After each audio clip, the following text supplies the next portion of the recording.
Thank you, Mr. Chairman. Gentlemen, thank you for being here. Secretary Hegseth, safe to say that our weapons like SM-3s, Tomahawks, Patriot missiles have capabilities that are unmatched. That's why they cost a lot, take a long time to produce. Your budget requests $31.8 billion to expand production capacity for critical missile stockpiles. Is that correct? 31.8?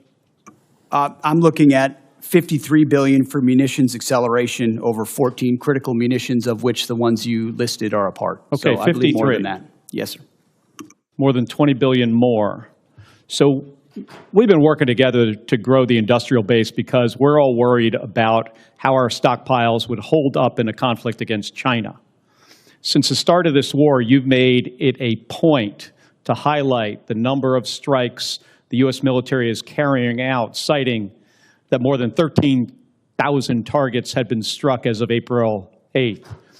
On March 2nd, you said, and this is a quote, "This was a massive, overwhelming attack across all domains of warfare, striking more than 1,000 targets in the first 24 hours.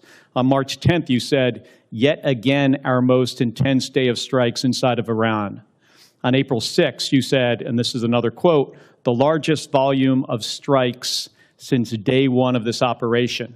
Your department has released video after video of things blowing up.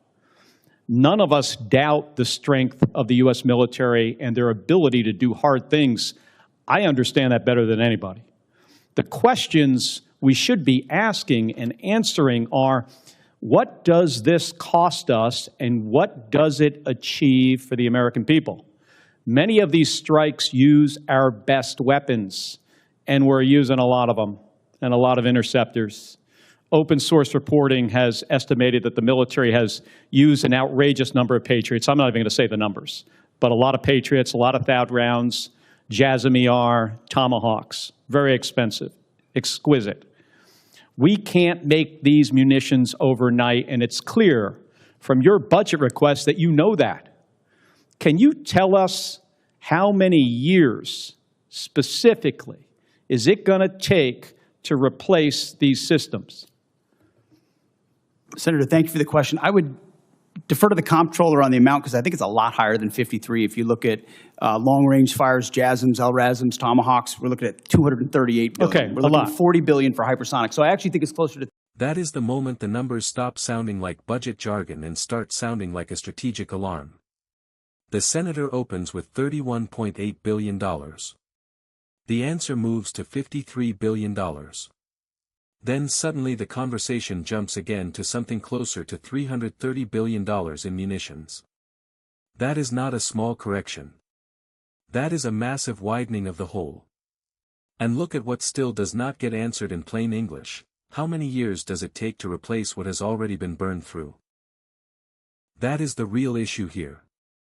Not just how much the weapons cost, but whether the country can replace them on the timeline a major conflict would demand.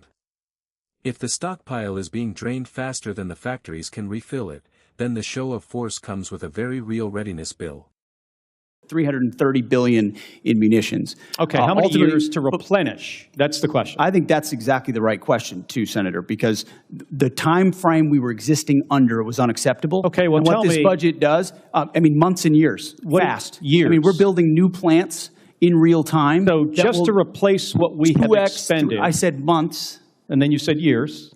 It depends on the weapon system, but 2 to 3, 4x of what we have today. Okay. So yes, we're dealing with a reality under the previous administration of what they sent to Ukraine and what they allocated elsewhere. Okay, I got it. So we fired years worth of munitions. And it is clear that these are being expended to try to achieve some objectives. That was the plan. But, Mr. Secretary, this war is stuck. The Strait of Hormuz is closed. The Iranian regime is in place. The nuclear material still in their hands. Americans are being crushed by higher costs. And it's not clear to them at all what the goal of this war is. And this is where the hearing turns from military bragging to public accountability. Because that line cuts right past the strike videos, the target counts, and all the language about intensity.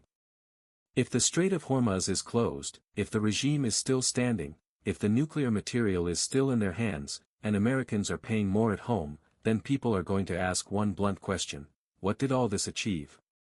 Not how loud it was. Not how many things blew up. What changed? That is the gap the senator is driving at. The government can point to action. Voters are listening for results. And when the cost is obvious but the objective still sounds fuzzy, support starts falling apart fast. So, I've got about a minute, and I want to go to another topic. I saw your hearing yesterday, and I'm going to give you one more chance to address a question here. It's my understanding that the definition of no quarter is that legitimate offers of surrender will be refused, or that detainees will be executed. Is that your understanding of the definition? The only entity that would kill detainees or target civilians is the Iranians, and they're the ones being crushed. So it's the Iranian military and their military capabilities. The question is, do I you disagree understand completely with your articulation. No, do you understand the definition that I just read you? Because that's the definition from your department's Law of War manual. Is that your understanding?